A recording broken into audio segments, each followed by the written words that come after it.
پیغمبر عظیم جنہوں نے مدینۃ الرسول کو مدینہ منورہ بنایا، جنہوں نے علم و دانش کی کرنیں پوری دنیا میں پہنچائیں، جن کی ذریت رسول خدا اہل بیت اطہار علیہم السلام ہیں۔ پیغمبر اسلام ایک دفعہ مدینے کی گلی سے گزر رہے ہیں، دیکھتے ہیں کہ رسول خدا نے ایک بچے کے رونے کی آواز سنی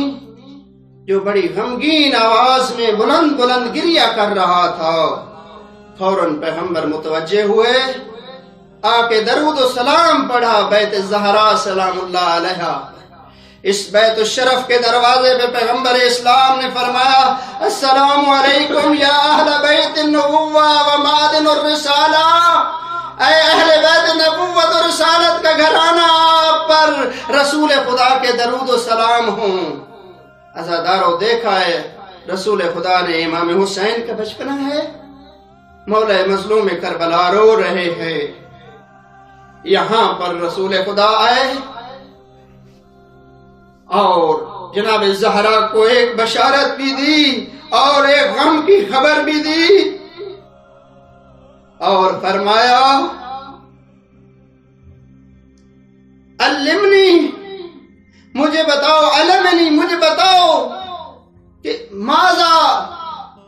کس چیز نے حسین کو رلایا ہے، حسین کیوں رو رہا ہے، حسین کا گریہ کس وجہ سے ہے؟ اِنَّ بُكَاءَهُ يُؤْذِنِي،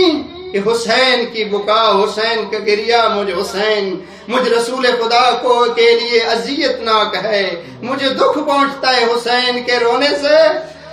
حسین کے غم سے رسول خدا غمگین ہوتے ہیں۔ اے عزادارو، آپ عبادت کر رہے ہیں، مظلوم کربلا کا غم کر رہے ہیں، اپنے مرحومین کے لیے سارے ثواب کا سامان فراہم کر رہے ہیں۔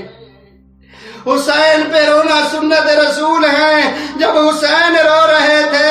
رسول خدا بھی روئے، رسول خدا بھی غم زدہ ہوئے۔ اے عزاداروں، میں عرض کروں گا، اے رسول خدا، آئے آپ دیکھیں کربلا میں